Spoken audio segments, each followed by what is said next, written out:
ఇప్పుడే country delight యాప్ని download చేసుకోండి. Download the country delight app now.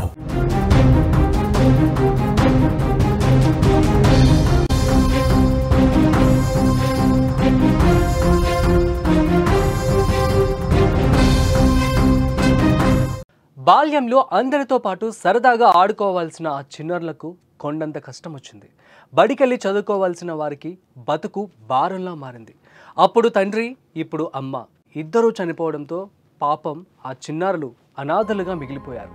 ఇప్పుడు మాకు దిక్కెవరు దేవుడా అంటూ కన్నీరు పెడుతున్నారు.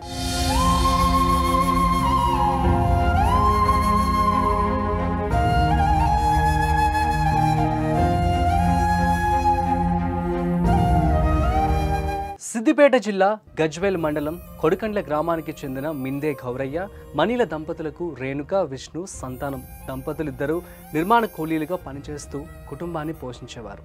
4 ఏళ్ల కిందట గౌరయ్య అనారోగ్యంతో మృతి చెందాడు. భర్త దూరమైన బాధను దిగమింగిన మణిల గజ్వేల్లోని ఓ హోటల్లో పనిచేస్తూ పిల్లలను కంటికి రెప్పలా చూసుకుంటుంది. కుమార్తెను గజ్వేల్ ప్రభుత్వ కళాశాలలో ఇంటర్ ద్వితీయ సంవత్సరం, కుమారుణ్ణి ప్రభుత్వ పాఠశాలలో 7వ తరగతి చదివిస్తోంది. పిల్లలకు అన్నీ తానే చూసుకుంటున్న ఆమె పట్ల కూడా విధి చిన్న చూపు చూసింది.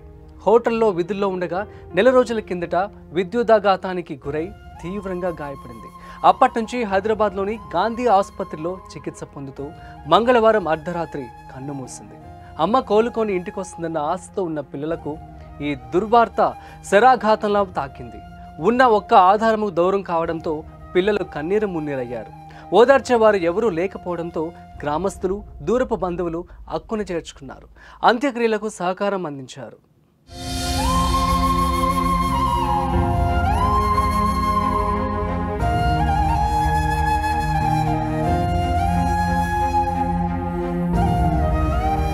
ఇప్పుడు వీళ్ళిద్దరికీ ఎవరు లేరు. ఇటు తండ్రి దిక్కు కానీ అటు అమ్మమ్మ సైడ్ కానీ ఎవరు లేకుండా ఇద్దరు అనాథగా అయిపోయారు.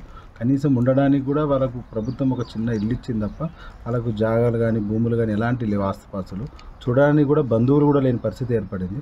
కాబట్టి ప్రభుత్వం కానీ మానవత్వం దృక్పథం ఎవరైనా సరే వాళ్ళను ఆదుకోవాలని మేము గ్రామస్తులం అందరం కలిసి కూడా నిన్న అంత్యక్రియల్లో కానీ ఈ దశదిన కర్మకు సంబంధించినవి కూడా గ్రామస్తులు వాళ్ళు వీళ్ళు కొంత తోడ్పాటుతో చేయడం జరుగుతుంది. ఇంకా వాళ్ళు ఉన్నతంగా రేపు జీవించాలంటే ప్రభుత్వం ముందుకొచ్చి ఆదుకోవాలని కోరుతా ఉన్నాం. అదేవిధంగా మానవత్వ దృక్పథంతో ఎవరైనా సాయం చేయాలని కూడా మేము గ్రామస్తుల తరఫున మేము అందరినీ వేడుకోవడం జరుగుతుంది. ఇకపోతే చిన్న వయసులో అమ్మ నాన్నలను కోల్పోయి అనాథరైన రేణుక, విష్ణులకు అమ్మమ్మ, నాయనమ్మ, తాతయ్యలు లేరు. పెదనాన్న యాదయ్య కొన్నేళ్లుగా పక్షవాతంతో మంచానికే పరిమితం కావడంతో ఆయన భార్య, 2 పిల్లలు దయనీయ స్థితిలో ఉన్నారు.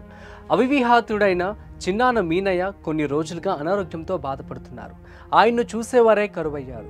ప్రస్తుతం ప్రభుత్వం ఇచ్చిన 2 పడక గదుల ఇల్లు తప్ప పిల్లలకు ఏ ఇతర ఆస్తులు లేవు. వారిద్దరి చదువు ఆగిపోయే పరిస్థితి ఏర్పడింది. దీంతో ఇప్పుడు మాకు దిక్కెవరంటూ ఆ పిల్లలు ఆదుకునే వారి కోసం ఎదురు చూస్తూ ఉన్నారు.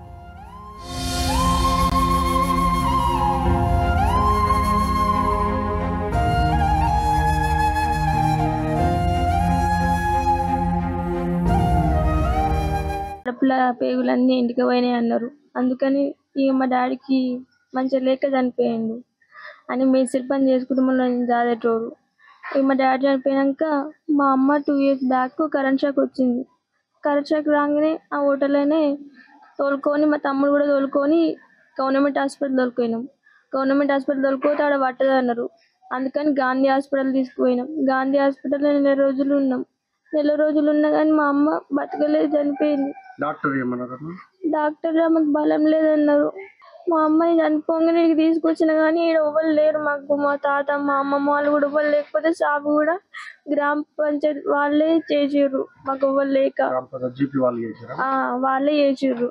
ఎవ్వరు లేరు మాకు, ఎవ్వరు చుట్టాలు కూడా ఎవ్వరు లేరు సార్. అమ్మమ్మ వాళ్ళు కూడా ఉంటే వాళ్ళు చనిపోయారు.